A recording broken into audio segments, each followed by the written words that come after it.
Bienvenidos, un abrazo donde quiera que se encuentren, gracia y paz. Qué bueno estar puntuales y felicidades a quienes ya están conectados en este momento. Entremos en una alabanza que nos invita a la reflexión. En todos estos días yo he tratado de hacer mil cosas. Bailar, coreografía, 20.000 cosas.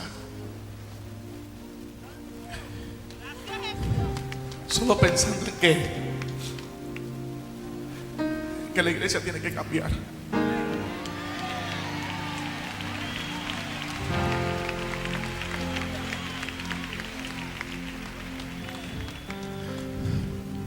La iglesia tiene que cambiar.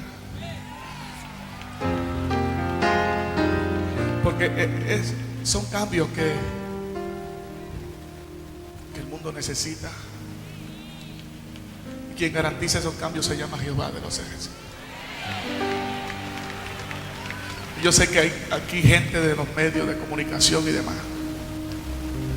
Yo quiero que en esta ocasión me disculpen, pero yo soy un ministro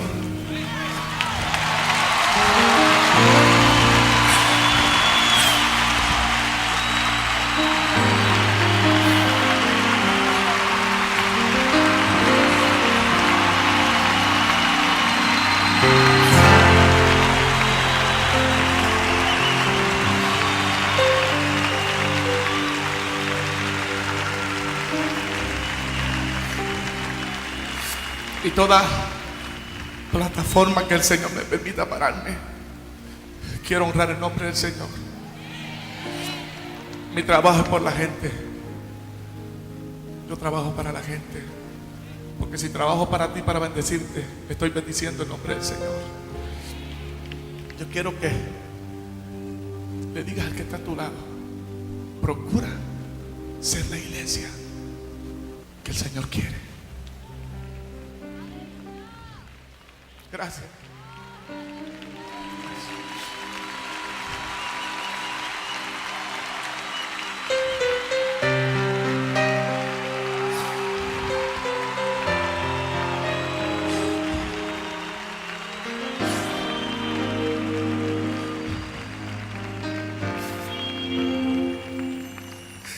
Sí.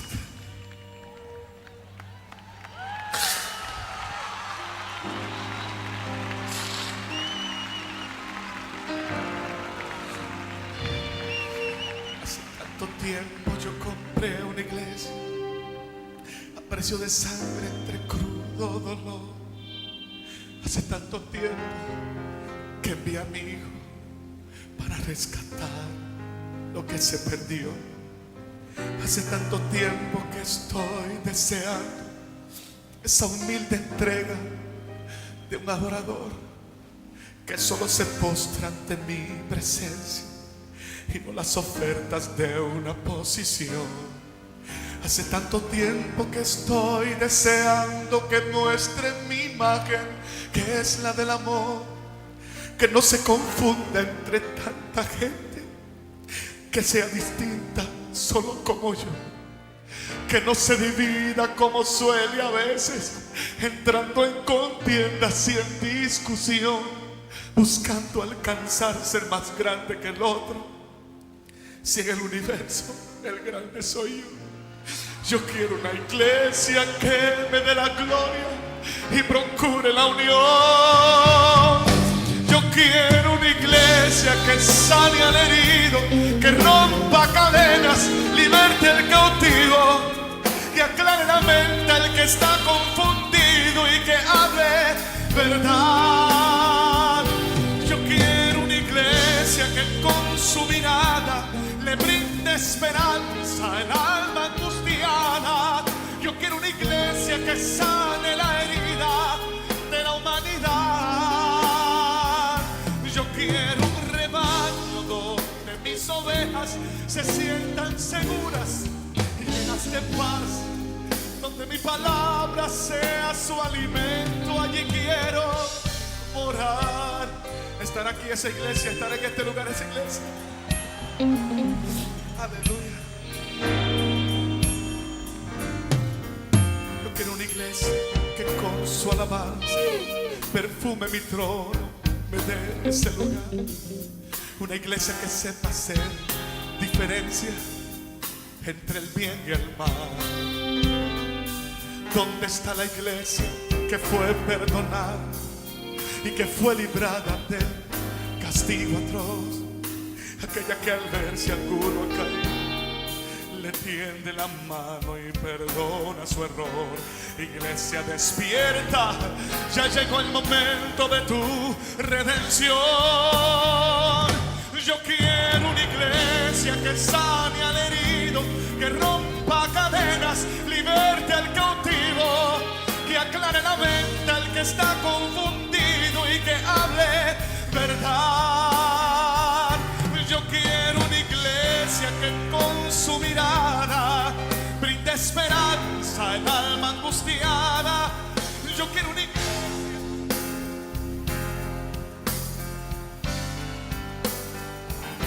Yo quiero un rebaño donde mis ovejas se sientan seguras y llenas de paz, donde mi palabra sea su alimento. Allí quiero morar. Si hay alguien aquí que sea parte de esa iglesia, levante su mano y alabe a aquel que vive y reina por los siglos de los siglos. Que la gente sepa que aquí hay una iglesia. Aleluya, aleluya.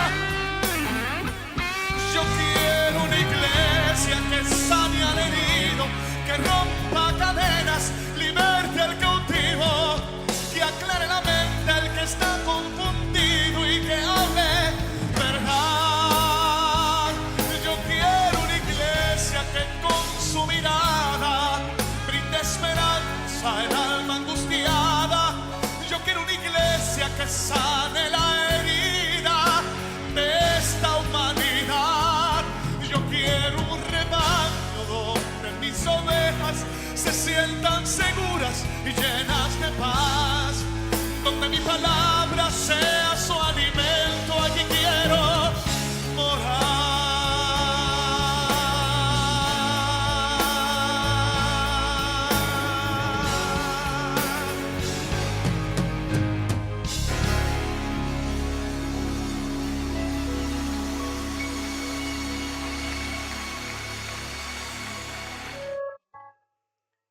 ¿Cuántos anhelamos esta iglesia? ¿Y cuántos estamos trabajando para que esta iglesia sea una realidad? Para que no se postre a una condición, para que no vaya en pos de un beneficio personal, sino que realmente sea esa iglesia que impacta su entorno. Esa iglesia que cumple el propósito para el cual el Padre la estableció. ¿Cuántos queremos esa iglesia? Yo les invito, oremos. Amado Señor, ponemos en tus manos todo lo que hacemos a partir de este momento. Señor, ponemos en tus manos este tiempo. Bendecimos, Señor, maravilloso, la vida de todos aquellos que a través de estas pantallas están conectados, ya sea en vivo o ya sea en diferido.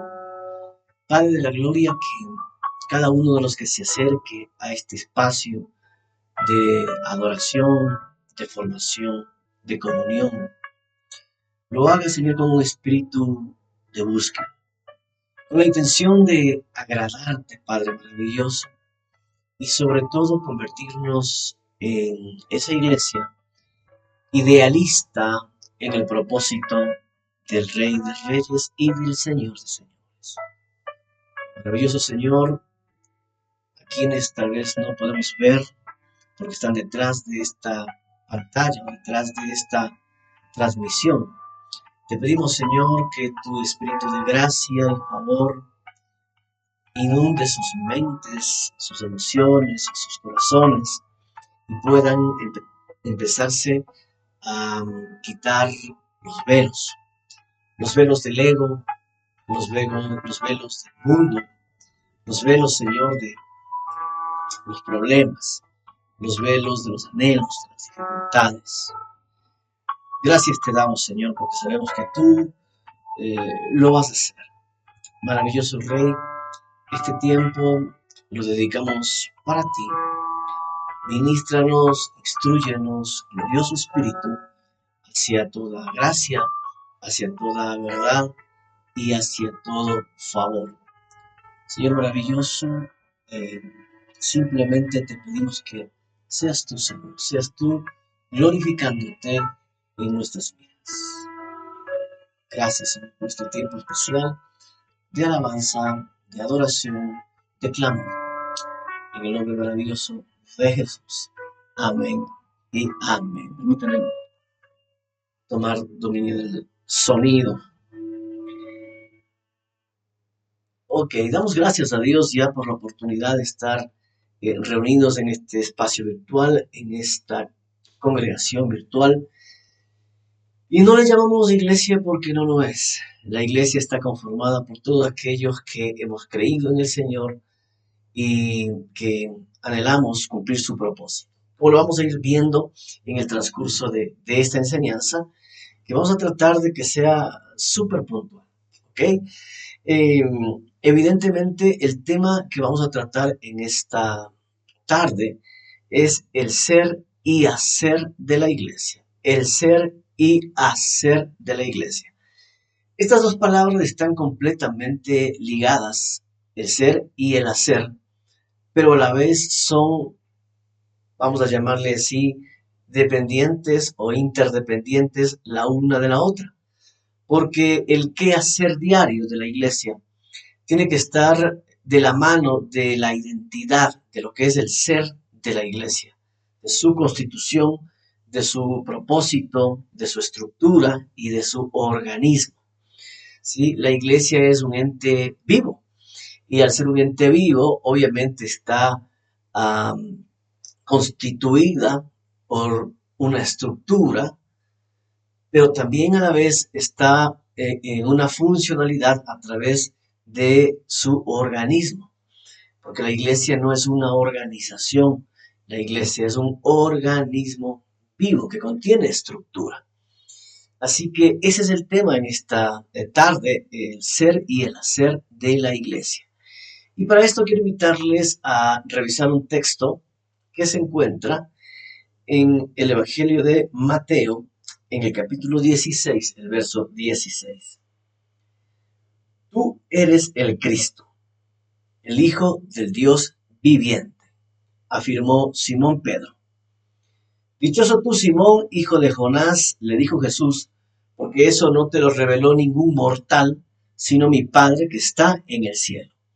Y yo te digo que tú eres Pedro, y sobre esta piedra edificaré mi iglesia, y las puertas del reino de la muerte no prevalecerán contra ella. Este es el primer pasaje donde el Señor Jesús menciona la palabra iglesia. Antes de este pasaje, históricamente en el tiempo, no vas a encontrar el registro de este término. Sin embargo, vamos a darnos cuenta que este término no es nuevo o desconocido ni para Jesús ni para quienes lo estaban escuchando. Pero quiero empezar a llevarte a un análisis acerca de la palabra que Jesús utiliza cuando dice, yo edificaré mi iglesia. ¿Sí? Yo edificaré mi iglesia. ¿Y qué es edificar? Edificar tiene que ver con hacer o construir un edificio. Hacer o construir o mandar a construir un edificio. De ahí viene la palabra edificar. Entonces, evidentemente, el Señor empieza a poner la primera piedra de esta iglesia a través de la declaración de Pedro cuando dice, tú eres el Cristo, el Hijo del Dios viviente. Y como leímos en el pasaje, entonces le dice, bienaventurado Pedro, porque eso no te le reveló nadie, sino mi Padre que está en los cielos. Así que quiero empezar diciéndote en esta tarde que el ser injertado o unido a la iglesia viene por revelación. No hay ningún acto humano, ninguna acción humana que te lleve a ser unido a la iglesia, sino la revelación del Padre y del Hijo, o del Padre encarnado en el Hijo, que es el Cristo. Entonces, la edificación de la iglesia, o la primera piedra de la iglesia, o la piedra angular sobre la cual se va a ir edificando esta iglesia, es esta revelación y esta declaración del apóstol Pedro. Tú eres el Cristo. Ahora, ¿qué es la iglesia? Permítanme decirles, la iglesia procede del griego eclesía, que equivale también al hebreo kahal, que significa oído, que significa asamblea o congregación de los llamados hacia afuera. ¿Qué es la eclesía? ¿Qué es la iglesia? Es una asamblea o es una congregación, un conglomerado de personas que han sido llamados hacia afuera. Esto es iglesia. En tal virtud que una de las más grandes equivocaciones comunes que los creyentes tienen es creer que la iglesia es este edificio o esta estructura donde las personas nos congregamos para desarrollar nuestras diferentes prácticas, llamémosle espirituales. Pero en realidad, a la luz del significado y de la etimología de la palabra, o del origen de la palabra, la iglesia es esta congregación o esta asamblea de aquellas personas que hemos sido llamados afuera. ¿Afuera de dónde? ¿Verdad? ¿Afuera de qué? ¿Y a qué hemos sido llamados? ¿Ok? Preguntas que van a ir siendo respondidas en el pasar de esta tarde. ¿Ok? Ahora, te decía yo que la palabra iglesia no le era desconocida ni a Jesús ni a sus discípulos. Mira, simplemente utilicemos el sentido común. Si nunca antes se habría escuchado la palabra eclesía o iglesia, los discípulos le habrían preguntado, Señor, ¿y qué es esto de la iglesia? ¿De qué se trata la iglesia? Pero para ellos no fue extraño, para ellos no fue raro, porque ellos ya estaban familiarizados con la palabra iglesia. ¿Por qué? Porque literalmente el término iglesia ya era una asamblea o una congregación, pero escucha esto, generalmente de orden político o gubernamental. ¿Sí? Los gobernantes de las naciones normalmente se convocaban o eran convocados a una eclesía, a una iglesia, a una asamblea. Entonces, definitivamente, estas convocatorias eran hechas por un heraldo, es decir, por un mensajero del rey, por un mensajero del gobernante, y hacía una invitación a un determinado grupo de personas, a un determinado grupo de elegidos, para que en el orden jurídico asistan a esta asamblea de gobierno. ¿Y por qué el Señor utiliza esta palabra entonces cuando nos está hablando de este ámbito de la espiritualidad? Porque quiero decirte que la iglesia es el ámbito jurídico o es el orden jurídico en el cual se establece un gobierno espiritual y eterno que es el reino de Dios. Así que la iglesia es este organismo vivo, regular, para la implantación del reino de Dios.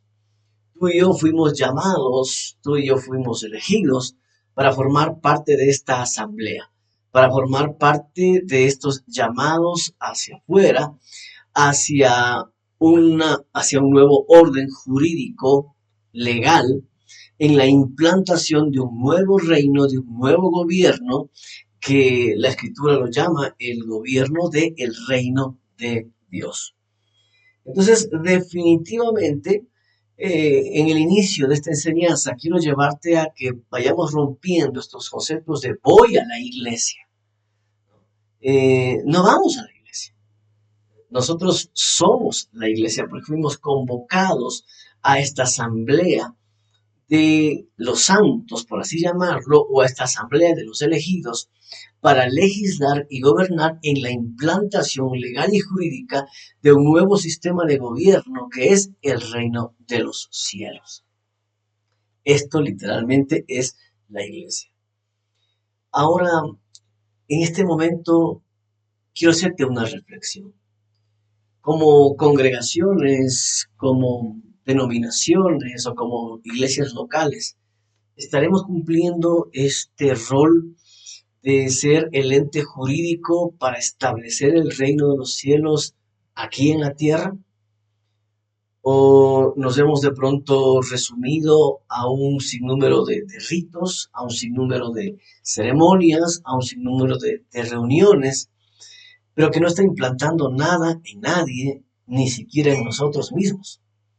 Porque tenemos que entender que el sentido o la intención de la iglesia es establecer el gobierno de forma legal y jurídica en nuestras vidas y en la vida de todos aquellos que formamos parte de esta gran asamblea o de estos llamados hacia afuera.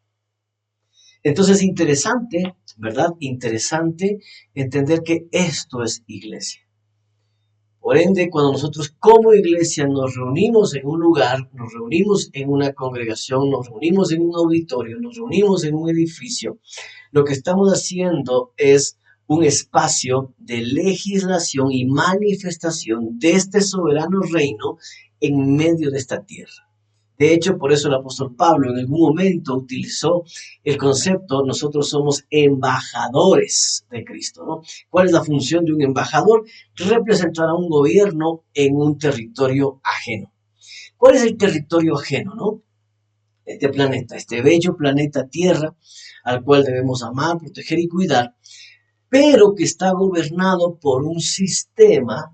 El término mundo, cuando lo encuentras en la Biblia, no está utilizando la palabra geo, refiriéndose a la tierra como territorio. Cuando tú lees en la Biblia la palabra mundo, está traducido del griego cosmos, que significa un sistema, el sistema que gobierna este mundo. Entonces, hay un sistema que gobierna este mundo. Hay un sistema que gobierna al individuo. Y la iglesia es este ente, este embajador, esta autoridad que trae un gobierno distinto en medio de un sistema distinto. Esto es iglesia. ¿Okay? Entonces es sumamente interesante y sumamente importante que nosotros vayamos comprendiendo, ¿verdad? Que nosotros vayamos entendiendo cuál es la razón del ser de la iglesia. ¿Qué es la iglesia? Porque recuerda que el tema es el ser y el hacer. Y no se trata de que nosotros hagamos las cosas por hacerlas, sin tener claridad en lo que somos.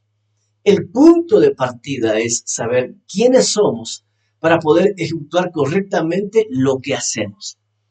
¿Okay? Entonces, ese es el sentido prioritario de esta tarde. Y entonces, vamos a ver que en la Escritura se nos enseña dos elementos importantes acerca de la iglesia.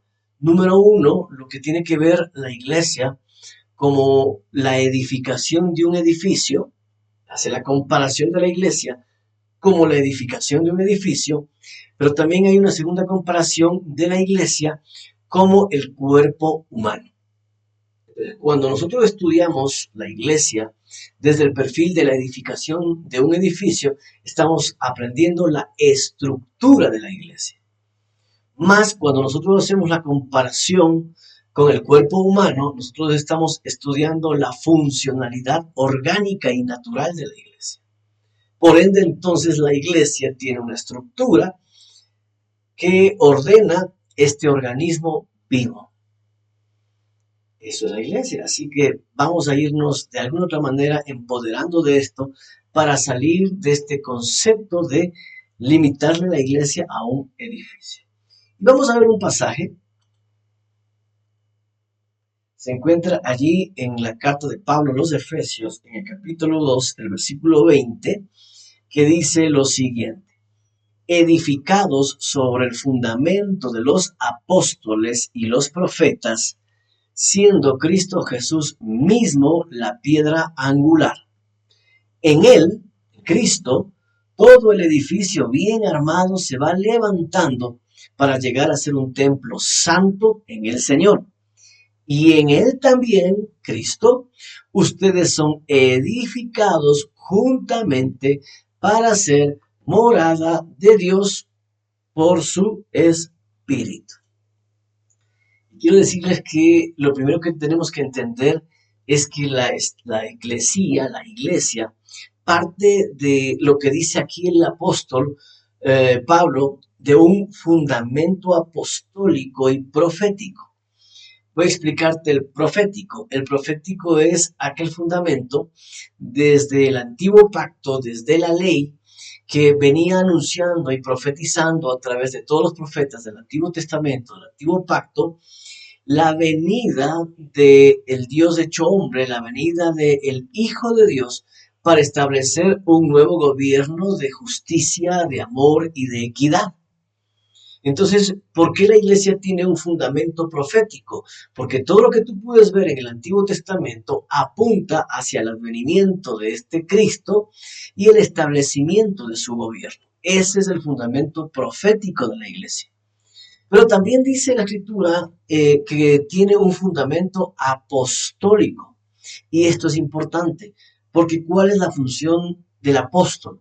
En 1 Corintios capítulo 3, el apóstol Pablo nos dice claramente la función del apóstol. Y dice, yo como perito arquitecto he puesto el fundamento.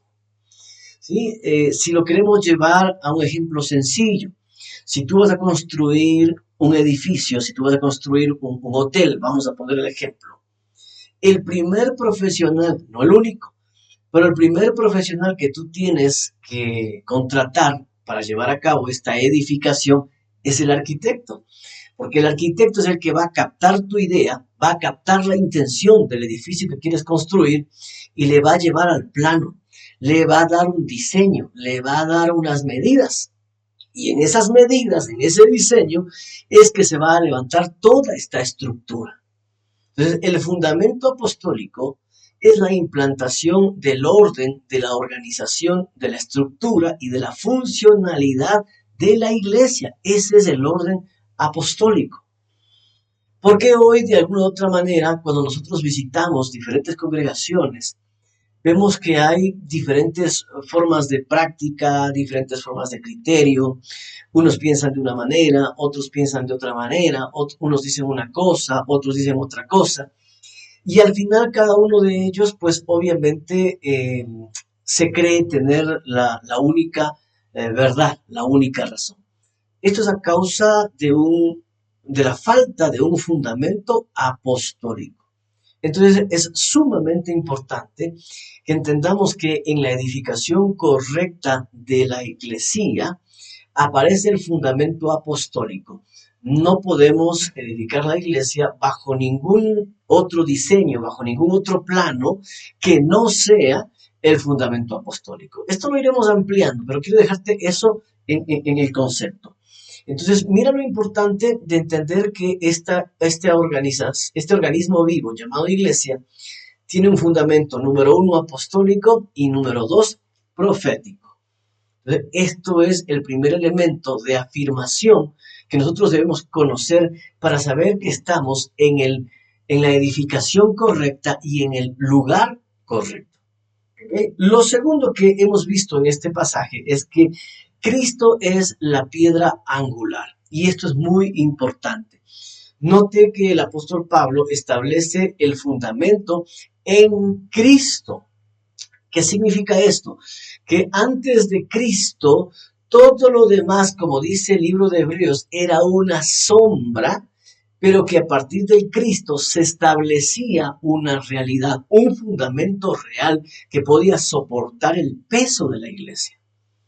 Entonces, cuando nos habla de Cristo, nos está hablando de la etapa de la muerte, de la resurrección, de la ascensión, de la glorificación y de la impartición del Espíritu de Cristo a la humanidad. Ese es el fundamento de la iglesia, esa es la piedra angular que debe sostener toda la creencia y toda la práctica de la iglesia. El ser y el hacer de la iglesia se debe sustentar sobre esta piedra angular que es Jesucristo. Todo lo que no cabe todo lo que no cabe dentro de esta piedra angular está fuera de este diseño apostólico, está fuera de esta iglesia. Y si bien es cierto, en el Antiguo Testamento o en el Antiguo Pacto hay un sinnúmero de prácticas, de fiestas religiosas, de ritos, de ceremonias, ¿verdad? Esas fiestas, ritos y ceremonias no tienen nada que ver en Cristo porque solamente eran el fundamento profético, es decir, apuntaban hacia la iglesia, pero una vez, como dice el libro de Hebreos capítulo 9, capítulo 10, pero una vez que se ha presentado la realidad en Cristo, la sombra deja de ser. De hecho, por eso el libro de Romanos dice, Cristo es el fin de la ley. Entonces, definitivamente, entender que todo lo que la iglesia sustenta debe estarse sustentada sobre este Cristo es la parte fundamental de la estructura y del órgano vivo llamado iglesia. Lo tercero que podemos rescatar en este pasaje es que la iglesia se arma y se sustenta sobre la revelación o sobre el conocimiento de Cristo. En alguno de nuestros servicios vamos a hablar la diferencia o la transición de Jesús al Cristo, porque hay una transición de Jesús al Cristo. Hay muchas cosas que Jesús hizo para que, cumplido el tiempo, se manifieste el Cristo. Déjame te pongo un ejemplo. Si tú te das cuenta, Jesús fue circuncidado, según el rito y la ley. ¿Para qué? Para dar cumplimiento a la norma y liberar a su iglesia del rito. ¿Me hago entender? Si no sería esto, tú y yo como gentiles ni siquiera tendríamos derecho o acceso a nada. Entonces, hay muchas cosas que Jesús hizo, no porque nosotros ahora tengamos que hacerlo, sino lo hizo para dar cumplimiento a la ley y darle el fin a esta para entrar en una nueva etapa, en una nueva dimensión de gracia y favor. Entonces es sumamente importante que entendamos que la iglesia está sustentada sobre el conocimiento, vamos a llamarle así, o sobre la doctrina del Cristo. Por eso es importante que, aunque del Antiguo Testamento podemos sacar muy buenas cosas como la fe de sus personajes, el compromiso, la vocación, el deseo de servicio, el deseo de trabajo, entre muchas otras cosas, estemos conscientes de que definitivamente hay muchas otras que tenemos que dejar más allá porque solamente fueron la sombra. Te pongo un ejemplo que todo el mundo lo entiende. ¿Por qué no hacemos hoy los sacrificios del Cordero como manda de forma perpetua la ley?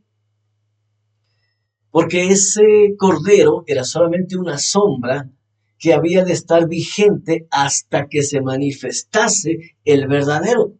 ¿Y cuál fue el Cordero verdadero? El Cristo, ¿verdad? Este que fue sacrificado. Una vez que Él fue sacrificado, ya no cabe más sacrificio, porque el sacrificio perfecto ya fue hecho. Cualquier sacrificio que nosotros como iglesia hoy pretendiésemos hacer está fuera de lugar, porque el sacrificio perfecto ya fue ejecutado.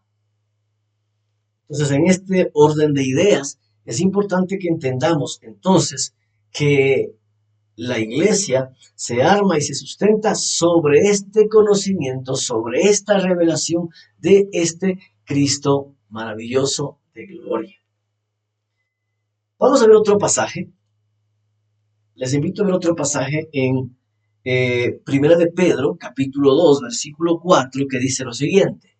Cristo es la piedra viva, rechazada por los seres humanos, pero escogida y preciosa ante Dios. Al acercarse a Él, también ustedes son como piedras vivas, con las cuales se está edificando una casa espiritual.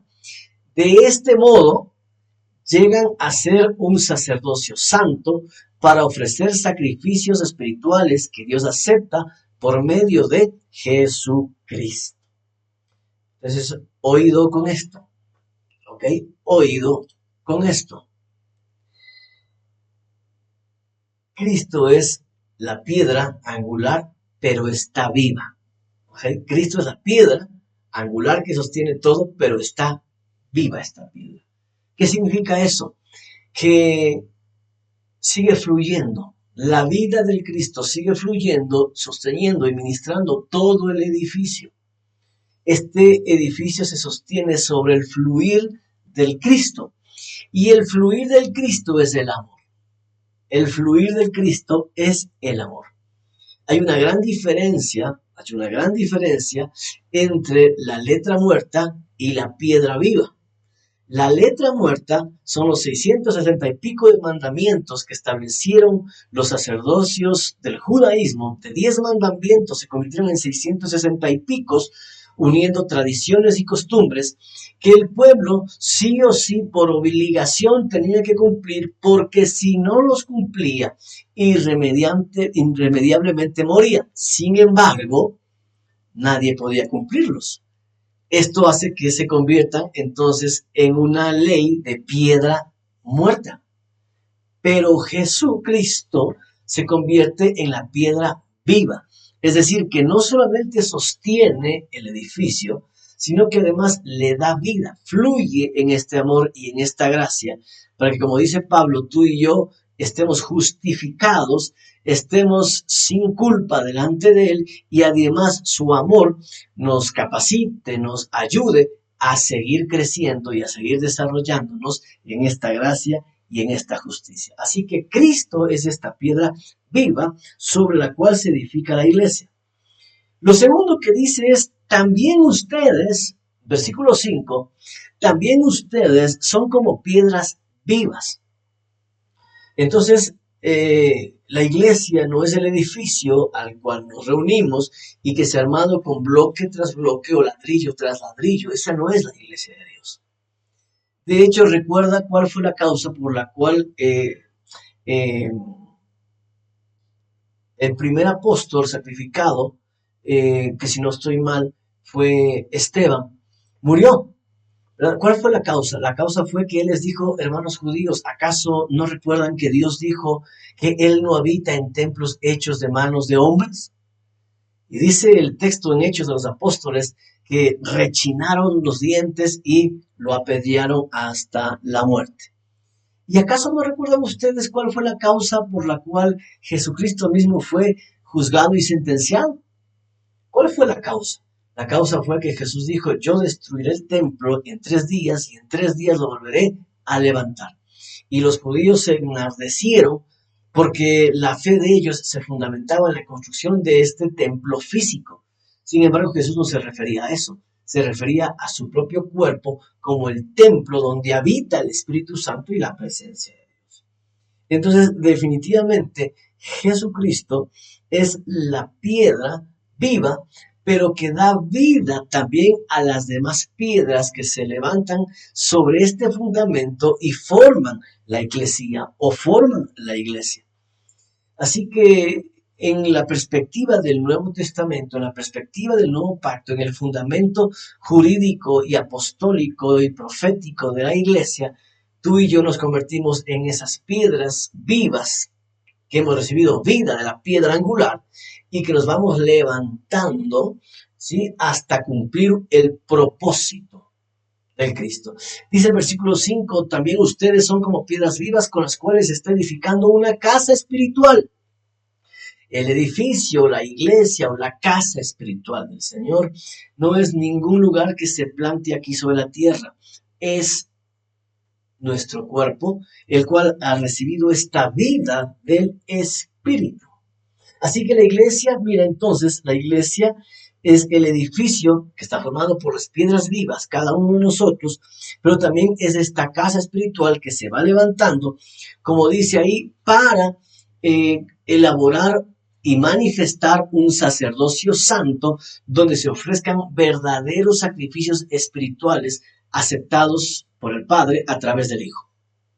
En conclusión de esta etapa, yo quiero manifestarte entonces que definitivamente la razón de existir de la iglesia es esta, lo que leíamos, lo que escuchábamos, al inicio de la canción de René González, ¿verdad? O sea, hay una razón de ser por una identidad recibida. Y si la identidad es la vida, es la plenitud, es el amor, la iglesia fue manifestada para proclamar exactamente esto, exactamente lo mismo. Entonces quiero llevarte a hacer una pregunta.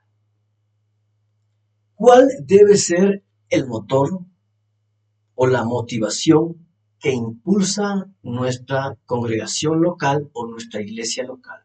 ¿Cuál debe ser el motor o la motivación que impulsa nuestra congregación local o nuestra iglesia local?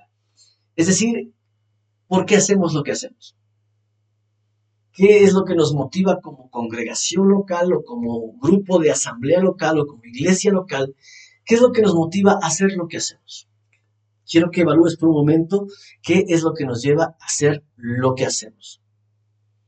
Porque muchas de las cosas que se convierten en nuestra motivación, lamentablemente, o están fuera del orden, o lamentablemente están fuera del diseño.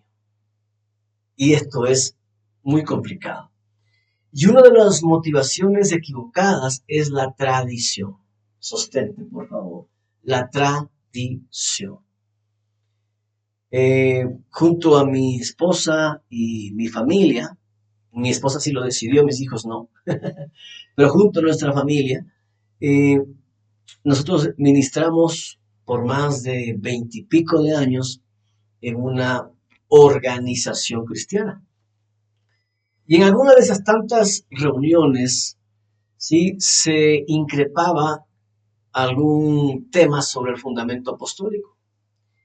Y yo presenté los textos o presenté mi argumento teológico y alguien se levantó y dijo, mire mi querido hermano, mire mi querido pastor, nosotros como, no voy a dar el nombre de la organización, pero nosotros como el nombre de la organización, en 100 y pico de años que hemos existido como iglesia, mal utilizado el término, no hemos ni creído, ni aceptado, ni practicado esto. Entonces, ¿por qué ahora, después de 100 años, vamos a cambiar?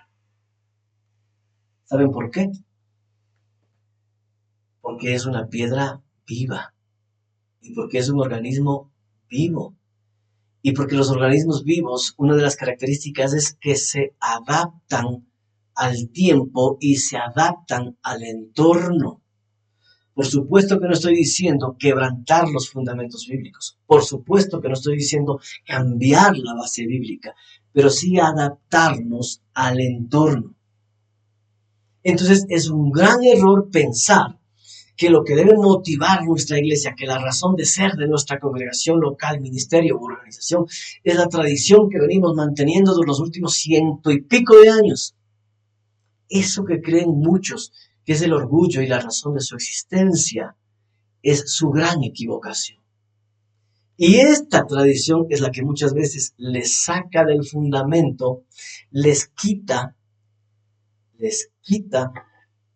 el fundamento apostólico y entonces empiezan a edificar un edificio deforme, un edificio fuera del plano, fuera de las medidas, fuera del diseño, a causa de la tradición. Así que la tradición no es lo que debe mover tu iglesia local, ¿no? Congregación. El segundo elemento equivocado que motiva a las iglesias son las personalidades. Hay muchas congregaciones que son sostenidas por las personalidades, por el fuerte liderazgo de quien la dirige. ¿Cuál es el problema con estas organizaciones? Número uno, que se cree tan bueno el líder, se cree tan en la punta, se cree tan superior, que no hay nadie que pueda suplantarlo. Entonces, él es el único capaz de conocer, discernir y decretar lo correcto.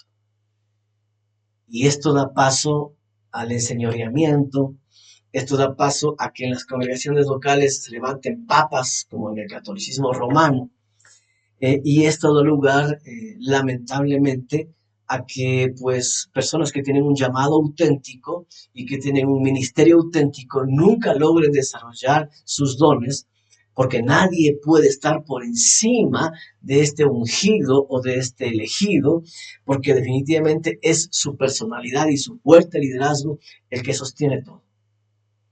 Entonces te das cuenta que en una organización así no hay diseño. Jesús, hablándoles de liderazgo a sus discípulos, les dijo: porque ustedes han visto los gobernantes del mundo, les dijo Jesús, abusan de su autoridad y subyugan u oprimen a sus subalternos. Pero entre ustedes no puede ser así. Por el contrario, dijo Jesús, el que quiera ser el mayor, que sirva a los demás. ¿Recuerdan esto?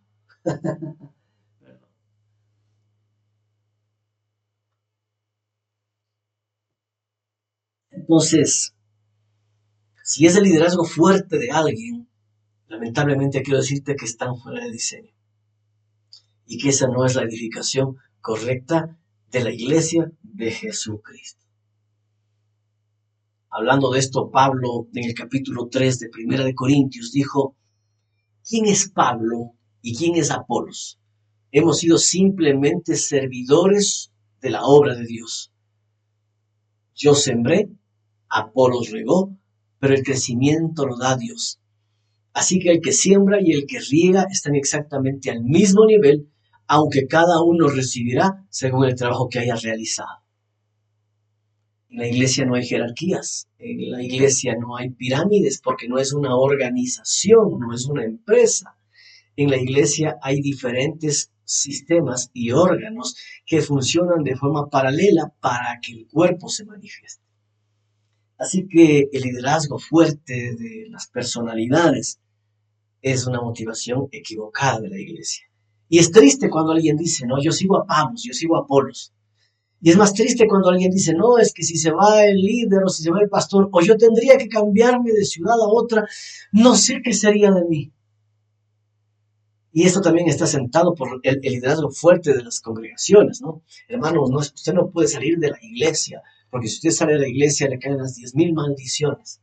Bueno, están hablando en parte una gran verdad, aunque no hay maldición en la gracia, pero el salirte de la iglesia sí traería ciertas condiciones de carácter espiritual, porque dejarías de crecer y dejarías de recibir algunos nutrientes. Pero la iglesia no es el edificio, la iglesia no es la organización, la iglesia no es la denominación, la iglesia es la asamblea de los nacidos de nuevo en cualquier parte del planeta. Así que evidentemente ni tú ni yo podemos salir de la iglesia. Y además, algunos podemos intentar salir de la iglesia y no vamos a poder hacerlo, porque al estar unidos a Cristo, estamos unidos y formando parte de esta asamblea. No podemos salir de la iglesia, pero sí podemos salir de las congregaciones. Y principalmente cuando de pronto estamos dándonos cuenta, a la luz de la Escritura, que lo que está motivando mi congregación local no es bajo el diseño apostólico y profético de la iglesia. Así que cuidado con las iglesias motivadas por los liderazgos fuertes. Tercera motivación de la iglesia: los edificios. Es que no, yo ayudé a poner la primera piedra, no es que yo construí, no es que yo vi la edificación de este edificio piedra por piedra, y no, yo le siento mi casa, yo tengo identidad. Te entiendo porque durante 15 años yo serví en algunos cantones de diferentes provincias, y yo generé apego y generé identidad con estos edificios. Te entiendo. Pero cuando llegó el día de salir, porque no había forma de continuar, ahí quedaron los edificios y ahí quedaron las construcciones, porque no puede motivarle al creyente como iglesia, no puede motivarle al creyente como asamblea los edificios. Ahora, ojo, no estoy diciendo que los edificios sean malos, para nada. No estoy diciendo que no debamos construir edificios, para nada. No estoy diciendo que no tengamos que establecer auditorios o sedes, no, está bien, ojalá pudiésemos hacerlo. Y de hecho, nosotros estamos orando para levantar un auditorio o para abrir un auditorio físico. No hay nada de malo en esto, pero sí debemos tener claro que esto no es el quehacer de la iglesia, esto no es la prioridad, este no es el fundamento. Entonces, De pronto, si el quehacer de la iglesia es solamente extendernos y construir, y ahora ya construimos una cosa, y mañana queremos construir otra, y mañana queremos construir otra, y la motivación es que la gente esté dentro del edificio como un recurso financiero para construir lo que queremos construir, estamos fuera del diseño. Estamos fuera del diseño apostólico de lo que Jesucristo llamó mi iglesia. Ojo con eso. Y por último, las finanzas. No pueden ser las finanzas, el dinero, la razón o la motivación del ser y hacer de la iglesia.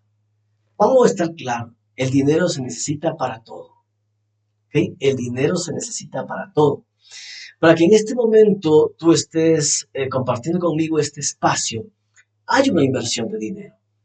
Hay una inversión de dinero en los equipos, hay una inversión de dinero en las cámaras, hay una inversión de dinero en toda la logística, lo que tú estás viendo hoy, el auditorio, las luces, los textos que se te ponen delante de ti. Esas son horas de trabajo.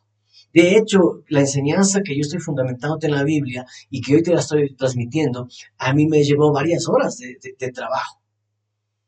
Por supuesto que el dinero es necesario para todo, porque sin dinero ni tendríamos energía eléctrica ahora, ni tendríamos internet, ni tendríamos los equipos, ni tendríamos nada. Por supuesto que el dinero es parte fundamental de todo esto. Los pastores, apóstoles y ministros tenemos familias. Por supuesto que tenemos el primer compromiso o la primera responsabilidad como hombres y como padres delante del Creador es sostener y sustentar nuestra casa, nuestros hijos y nuestra familia. Así que no estoy diciendo que el dinero no es importante o no estoy diciendo que el dinero es necesario en la organización y en la proyección de las congregaciones locales o de la iglesia. Yo no estoy diciendo esto. Por supuesto que esto es una necesidad fundamental de la iglesia. Lo que estoy diciendo es que el dinero no puede ser la razón del ejercicio de la iglesia. Dice el capítulo 6 de Mateo, busca primeramente el reino de Dios y ya las demás cosas les vendrán por añadidura. Si nosotros nos encargamos de edificar la iglesia del Señor, entonces definitivamente esta edificación va a crecer, va a mantenerse sana, va a mantenerse en equilibrio y las demás cosas obviamente van a venir. Pero si nuestro enfoque es solamente, ¿no es cierto?, las finanzas, si nuestro enfoque es solamente el liderazgo fuerte, si nuestro enfoque de pronto son los edificios, si de pronto nuestro enfoque es las personalidades, si nuestro enfoque es la tradición de la denominación, lamentablemente estamos completamente fuera del fundamento apostólico y del diseño divino. Entonces, la única motivación correcta que debe tener la iglesia es cumplir el eterno propósito de Dios. Dios tiene un propósito eterno y en ese propósito eterno debe estar nuestra motivación. Voy a ir cerrando por cuestión del tiempo, pero quiero hacerlo con un texto que en el próximo servicio lo vamos a ampliar. Y dice lo siguiente, Lucas 4:18. El Espíritu del Señor está sobre mí, por cuanto me ha ungido para anunciar las buenas nuevas a los pobres, me ha enviado a proclamar libertad a los cautivos y dar vista a los ciegos, poner en libertad a los oprimidos, a pregonar el año favorable del Señor. Luego enrolló el libro, se lo devolvió al ayudante y se sentó. Todos los que estaban en la sinagoga lo miraban detenidamente. Está hablando de Jesús. Verso 21. Y él comenzó a hablarles. Hoy se cumple esta escritura en presencia de ustedes. Hoy se cumple esta escritura en presencia de ustedes. Entonces, ¿cuál es la razón de existir de la congregación local? ¿Cuál es la razón de existir de la iglesia? Esta es la razón. Aquí está encerrada toda la tarea, todo el quehacer que debe tener la iglesia, y aquí están los motivos correctos que nos deben movilizar en nuestro quehacer, que parte de lo que ahora entendemos que somos. ¿Okay? Entonces es sumamente importante que hagamos conciencia, líderes, pastores, maestros, evangelistas, pero también, ¿no es cierto?, aquellos que están en este camino de edificación o de crecimiento en las diferentes sillas de los auditorios de las congregaciones locales.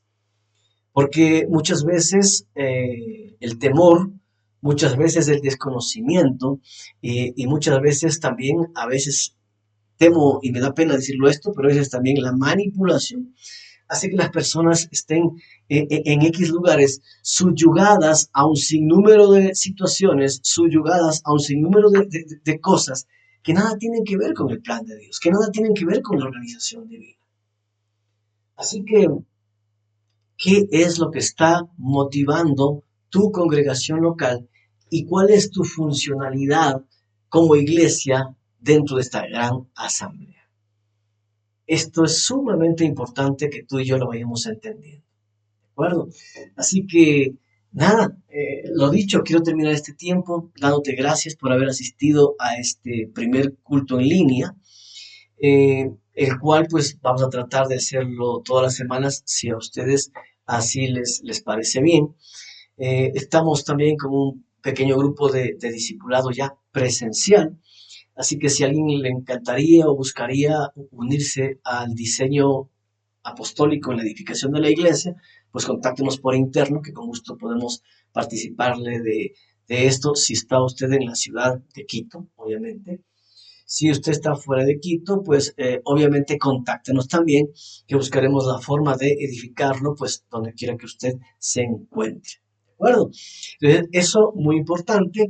Y para cerrar, queremos decirles que obviamente estamos orando para ir ensanchando nuestra capacidad de acción en nuestra ciudad y en los lugares donde el Señor nos quiera llevar.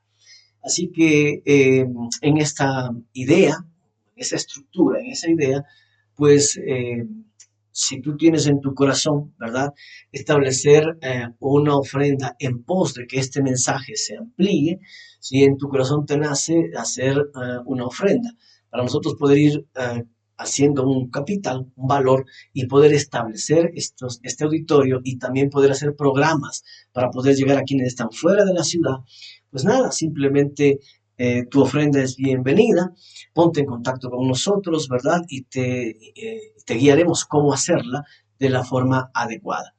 Así que sin más, un abrazo a cada uno de ustedes, gracias por haber estado en este tiempo y quiero terminar este tiempo con una canción que debería llevarnos a la reflexión de nuestro ser y nuestro hacer. Un abrazo a la distancia, cielos abiertos y que sea una semana de mucho éxito y mucha bendición.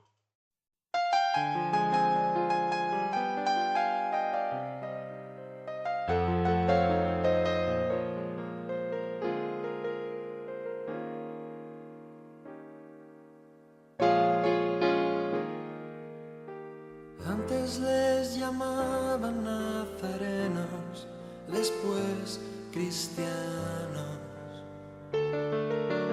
Hoy no saben ya cómo llamar a cada grupo, hay tantos.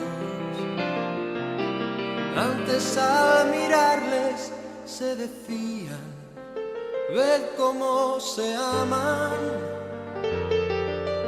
Hoy al contemplarnos se repiten, ved cómo se separan. ¿Quién sabrá quién de ellos tiene la verdad? ¿Cómo ha conseguido el enemigo robarnos el terreno? Hemos comenzado a hacer murallas olvidando lo primero, que no hay cristianismo verdadero detrás de una careta. Si no reflejamos a Jesús, perdemos nuestra meta, que el que sirve a los demás es el mayor. Que el sermón del monte aún está en vigor.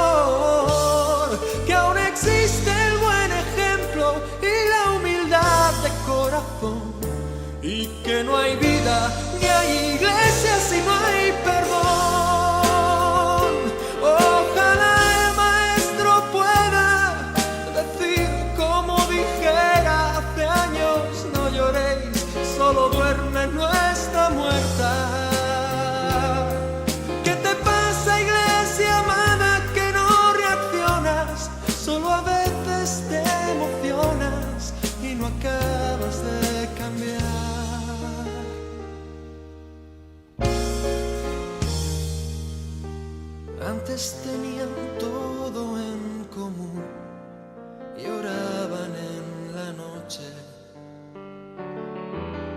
Hoy compiten por saber quién tiene mejor casa y mejor coche. Antes morían abrazados en la arena del circo romano. Hoy discuten si al orar hay que alzar o no las manos. Unos creen en profecías y otros no.